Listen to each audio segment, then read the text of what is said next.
Hablemos un poco ahora de la distribución T, la clásica T-student, que se ve mucho en inferencia estadística. Bueno, en el ejemplo que vimos anterior, para calcular un intervalo de confianza de la media muestral, nosotros decíamos que mu era desconocido, pero que sigma, la desviación estándar, era conocida. En la práctica, generalmente, si no conocemos mu, es poco probable que también conozcamos sigma. Entonces, cuando estimamos sigma, usando el estimador clásico de la desviación estándar,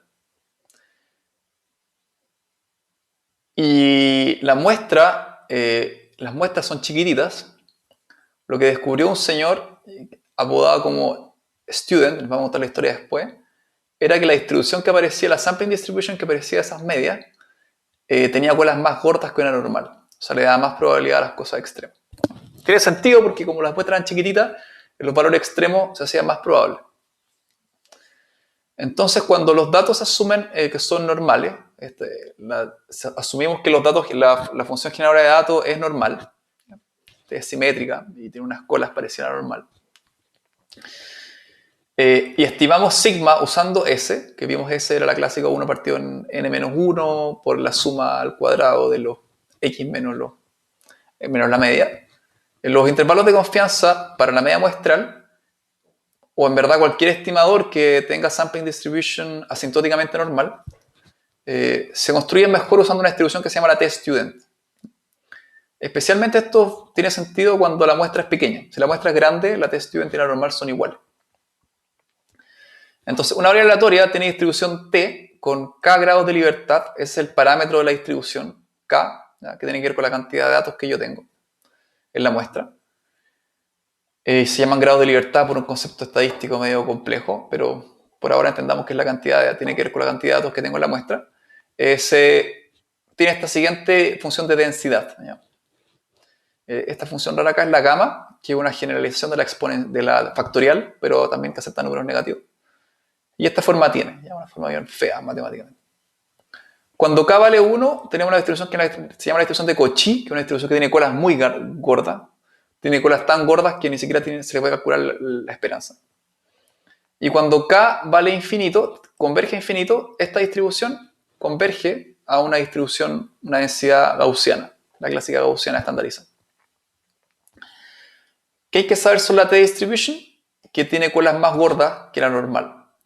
Sobre todo cuando tiene pocos grados de libertad. De hecho, si tiene un grado de libertad, que es la Cauchy, tiene colas súper gordas. Y ahí tiene que ver con la kurtosis también, ¿no? Tiene una kurtosis distinta a la normal.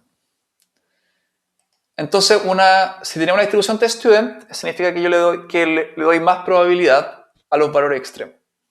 Y tiene sentido porque si tengo muestras pequeñas, tengo más incertidumbre. Entonces tiene sentido usar una T-student en vez de una normal. Entonces acá hice un grafiquito en R. Básicamente tomé X entre menos 8 y 8 para cubrir, acuérdense que acá estoy tomando gaussianas estandarizadas con sigma 1, entonces es bien poco probable que algo tenga 8 desviaciones estándares.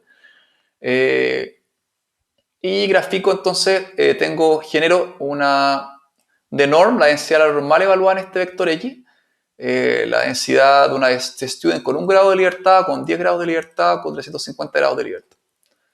¿Ya? Entonces, lo que pueden ver es que cuando tengo pocos grados de libertad, tengo colas más anchas que la normal. Y entre más grados de libertad tengo, converjo a una distribución igual que la normal. Esta es mi secuencia que yo hice, X. ¿Dan cuenta? Entonces, Y es de norm de X. Entonces, Y1 es aplicar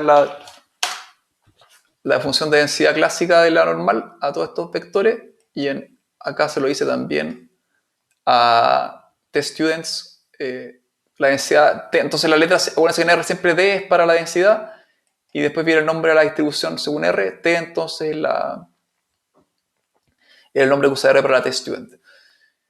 Y si uno grafica esto, pone la normal en verde y después va poniendo los otros colores, las otras distribuciones, aparece esto de acá. Entonces se dan cuenta que la sur, que es con 1 grado de libertad, la T-student tiene colas mucho más anchas que la distribución normal. Entonces eso significa que le da más probabilidad a los valores extremos. ¿ya? Zona normal es casi imposible ver algo más o menos 8 desviaciones estándar. En la test student esto tiene más probabilidad. ¿Cuál es la historia de la test student? La test student fue creada por el estadístico ingeniero más aplicado inglés William Seeley Gossett y usó el seudónimo Student. ¿Por qué? Porque Gossett trabajaba en la cervecería brewery, es una cervecería en inglés, en Dublín, en Irlanda, y está trabajando especialmente con muestras muy chiquititas. Por ejemplo, las propiedades del barley, creo que la cebada, cuando tenían muestras de muy chiquititas, de tamaño 3. Entonces, lo que hizo William Gossett fue darse cuenta de que si uno tomaba, graficaba o estudiaba estas sampling distributions de medias muestrales estandarizadas, o sea, menos mu partido en sigma partido en raíz de n, con sigma estimado, o sea, s, y n, y con muestras chiquititas, que las colas que aparecían eran más gordas que la normal. Entonces él tabuló esto y dijo, esta es una distribución nueva, la test student, y como Guinness no nos dejaba publicar sus inventos como con papers, con su nombre, tuvo que aumentar su seudónimo y inventó el estudiante, student. Uno puede ver la historia acá, después estuve en contacto con Ronald Fisher, que es el gran inventor de muchas cosas en estadística frecuentista. Creo que me da la impresión de que Maximum Likelihood fue inventado por él. Y Ronald Fisher se emocionó mucho con este invento y tabularon las cosas juntas y pareciera ser que Ronald, lo que entiendo, era mucho mejor matemático que William. Entonces Ronald formalizó mejor la distribución de student y todo eso.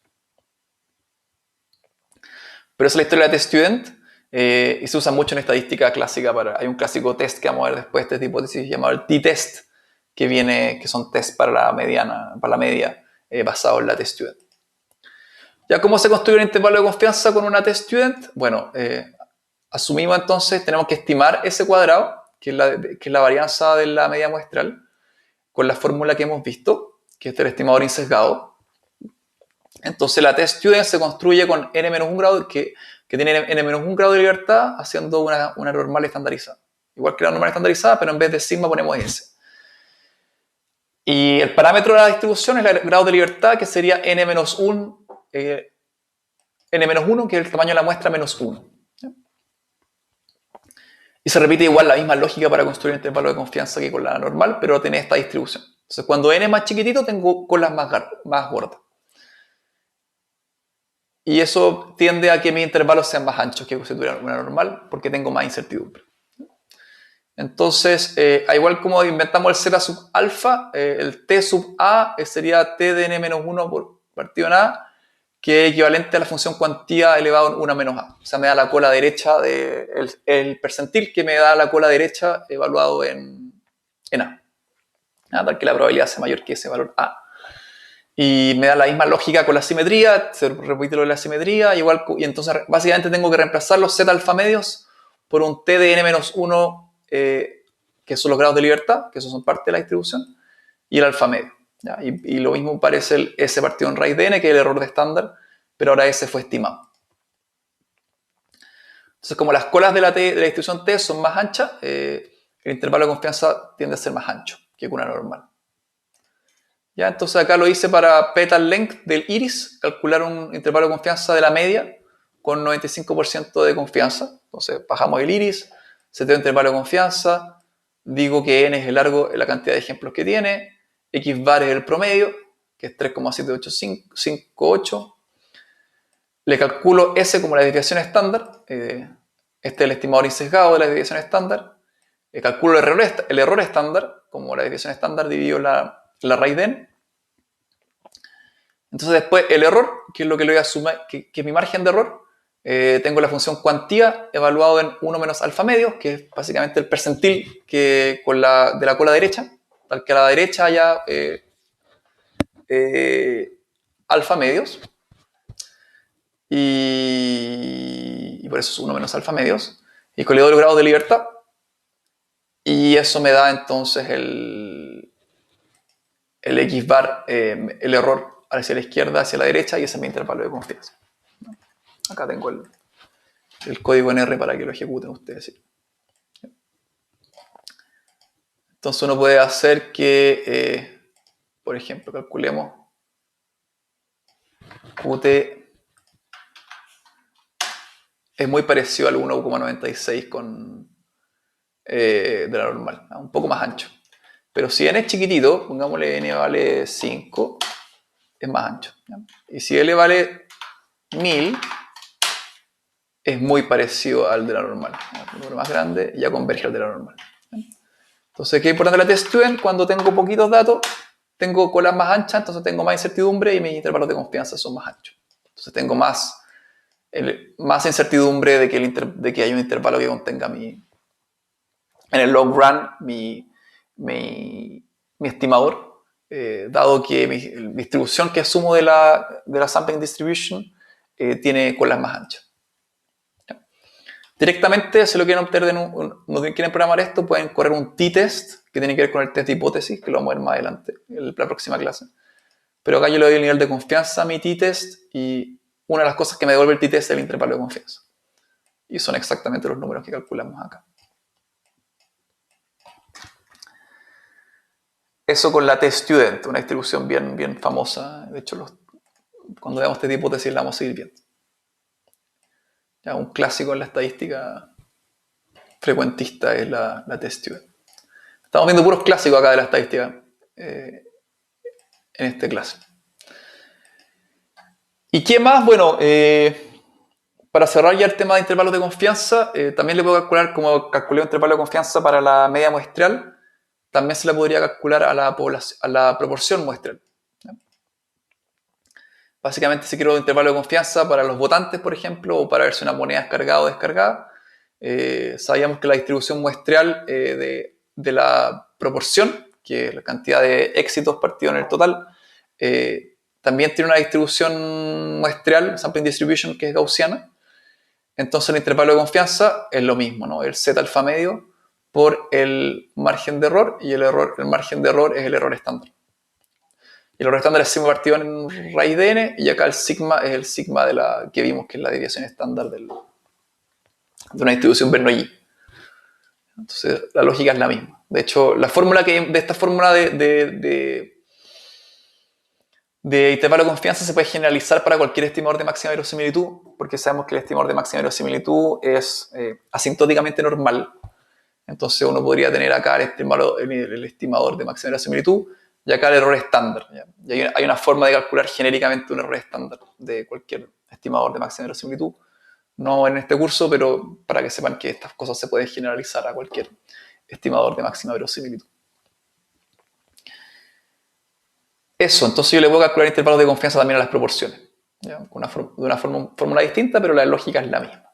Entonces acá un ejemplo, hago una encuesta, entonces encuesto a 3.532 personas, les pregunto si van a votar por el candidato A o no, y 1.219 me dicen que van a votar por esa persona. Entonces yo asumo, claramente que las encuestas siempre se equivocan, pero asumo que esa muestra es representativa de mi población. Si yo asumo eso, ¿cómo calcularía un intervalo de confianza de 95%? Para la proporción de votantes? Bueno, primero calculo la proporción muestral, que es básicamente casos favorables partido en casos totales, en este caso 0,345. Y tengo z alfa medio, que es en este caso 1,96, que es básicamente la cuantía de 1 menos alfa medios. Y entonces el intervalo de confianza sería el p-gorro menos z alfa medio, y acá tendría el estimador de la desviación del error estándar. ¿Ok? Que es esto que está acá. Y me da un intervalo de confianza de 0,329, 0,361. En R, como lo pueden hacer rápidamente, pueden llamar a una función que se llama PropTest, que en verdad es un test de hipótesis, que no hemos visto todavía, pero los test de hipótesis siempre retornan un intervalo de confianza. Y ese es el intervalo de confianza de la proporción muestral. Y con eso ya estamos terminando el penúltimo video de la clase introductoria a inferencia estadística. Falta la última patita, que es el tema del bootstrap, ¿ya? Que uno tenía que vamos a ver en el siguiente video.